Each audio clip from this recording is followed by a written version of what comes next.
billions of dollar export industry. Great Germany, sorry to you of German descent, with its grey skies, has streeted the field over sunny Australia because we've got block-headed politicians who think coal is the future. It's irresponsible.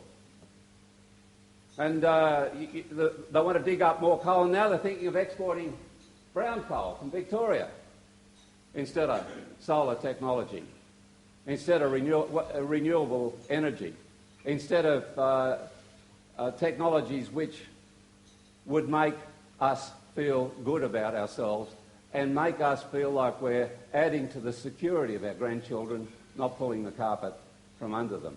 Well, the election's on. Choices have to be made. People say it's pretty flat here, having to decide between Brumby and Baillieu. But I've had a great reaction in this town in the last few visits I've been here. People off the street, at the cenotaph this morning, on the way back, walking down the street here, they like what we're doing. This is people who are thinking about the future, and they're changing their votes to Green. And they're doing it not because they want to park their vote, and not because this time they want to punish somebody. They're doing it because they see positively good candidates with far-sighted and responsible policies who are going to take this city and this state forward. Not have a desalination plant uncosted by a government which says everybody else has got to cost their policies, but which we know is going to quite unnecessarily stick up water prices for people right across this city because they did not take the alternatives. Sure, they got lobbied by some very clear-minded vested interests, and I don't blame the vested interests. But if you ever saw a weak-kneed failure of policy, it was the Brumby government desalination plant, which is a steal from the pockets of Victorians and which is going to cost dearly for decades, if not a century or two to come. Wrong project, wrong economics, wrong direction, and unpublic thinking manifest by this government in 2010. Well, the Greens will put a responsible hand on the shoulder of the next government, be it a Brumby government or Baillieu government, if the people of Victoria take this opportunity to vote them in greater numbers into both houses of the Parliament. I'm very proud of the Green team. I'm very proud of the record. I'm very proud of the prospects. And I look forward to the 27th. I wish you well, whichever way you may vote in Victoria. Fantastic having a democracy, as Winnie Churchill said. Might be faulty, but it's better than whatever else comes next. I agree with that. We're in a celebration of democracy in Victoria, and I wish everybody well on the way to the ballot box 16 sleeps from now. Thank you, ladies and gentlemen.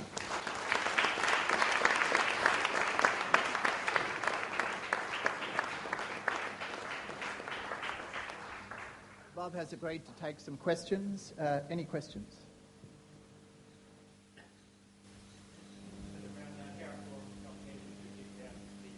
Nitty-gritty sort of details of preference deals. News has broken today that the Greens are planning to preference Labor in their most marginal seat of Mount Waverley, but that seat only at this stage. Are you intending to make preference deals on a seat-by-seat basis, or are you still holding out for a deal with either of the major parties? Gareth, isn't it wonderful with public transport, health, desalination plants, forests, the media wants first up to know about preferences. Well, let me tell you that everybody's negotiating with everybody. I understand that on Saturday a proposal for by the Greens to give the Labor Party preferences in 15 marginal seats of its naming was turned down. I don't know why. But that's the latest news I have about it. You shall know that the Liberal Party's after preferences. The Labor Party is, the DLP is, the Greens are. That's not where I'm at, though. My job is to tell people that you put your preferences where you want to. Don't be dictated to by any party. You put them where you want to. That's after you've made the most important and most powerful decision in this election, and that's to vote number 1 Green. Senator Brown, Michael Batchelard at the Sunday Age. Hey, Michael. Thanks for speaking to us today. You've said that you don't want to keep the bastards honest, you want to replace them. And to your credit, the policies that you want in the state election to I don't mind trying to keep them honest on the way. In the meantime, yes, the hand on the shoulder, I thought. The policies are all out there on your website, but the costings aren't. If you want to replace them, surely you should be telling people how much it's going to cost to implement your policies. And in not doing so, isn't that cynical because you're trying to get people to buy something when they don't know what they're buying? Yeah, it's a fair question, and I talk about the federal arena. Things are evolving here. It's my view that there should be an independent costing authority for elections. I might recommend to my Green colleagues that they look at that here in Victoria. Part of the agreement between the Gillard government and us is that an independent authority will be established in Canberra, not Treasury, not somebody else, but an independent authority to carry out such costings. We tried to get Treasury to cost our election commitments, but the government of the day, that was the Gillard Prime Minister's office, blocked that in the federal election campaign. And I think costings is a fair thing to do. But if you're going to have costings, you flag that with political parties and make sure, and the Brumby government should have done this, it's been remiss in not doing it, that will be the rigour of all the political parties in coming to the election. You need to be able to do it not just over the coming year, but over the forward estimates and into the future. They aren't even putting their desalination plant up for costing. So they've got nobody to point a finger at. My Greens colleagues, where there are specific costings on transport, for example, so far as I know, they are out in the public arena. I would think the answer to that is yes, but put the mechanism in place that's going to ensure that that happens, that it is independent, and that the public knows well before election day what the costing is going to be.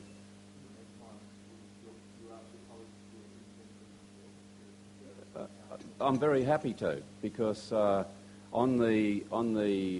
one of the things you take off that costing is the $5 to $14 billion the desalination plant will cost. I mean, I've been down there in the sand with the folk on the Bass Coast protesting against that. I spoke to Steve Bracks about it in the queue at Tullamarine.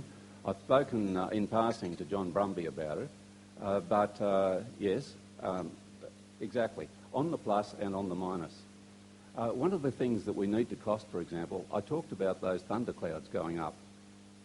They're a massive cost on the Victorian economy.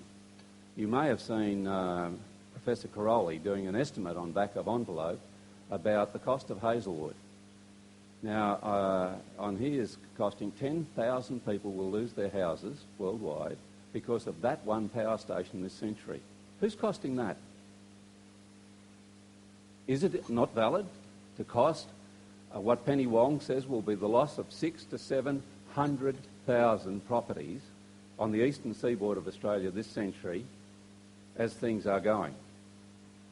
Is the Brumby government costing its support for the emissions, the massive emissions out of Victoria, which are going to be so damaging to coastal Victoria, householders and businesses in the coming century? Or do you just simply be oblivious of that? And if we're going to have costing, let's have triple bottom line costing, the social, the environmental and the economic cost while we're at it. Senator Brown, Peter Jefferson, Deakin Media. Hi, Peter. Wondered if we could just like to follow up that previous question with a little bit more detail. You say you're here to replace them. I just wondered if you could specify which one of them you're going to replace, how this is going to happen, and what kind of time frame you've got. Well, I sat under a tree with 19 other Victorians back in 1993 at the first Greens Party meeting. And we had a lapse in forward planning. I've just been talking about it because somebody forgot to get the key to the local hall, so we had to sit in the park instead. And here we are now at this dinner on the doorstep of people being elected into both houses of the Victorian Parliament. So it's moving quite rapidly. When you're in the middle of it, social change seems very slow. The suffragettes, most of them, never got to see women get the vote because the First World War intervened. So I'm in a big hurry, but on the other hand, I'm very relaxed about it all. You've got to be able to combine those two things. Who are we going to replace? Well, one or other of the big parties, but I think more likely they'll coalesce. And why shouldn't they? Their policies are much the same. You ask them about their policies, for example, on the forests, and you'll find much the same answer. You look at their record of failure on public transport, and you see much the same prescription. We can't predict history. I do predict if the Greens fail in this endeavour, they'll be rapidly placed by a much more vigorous and unrelenting alternative politics, because we're moving into a world that requires it. We want to be leaders. We don't want to be catch-ups, and that's what we're doing at the moment. Every member of Parliament that we replace from the old parties, we replace with a vigorous, new-thinking member of Parliament. Now, Don Chipp called them the bastards. I don't. I think they're all there to do what they can for the world, but they don't have it. They simply haven't got it. Our preferences or give an indication as to where our voter bases come from, and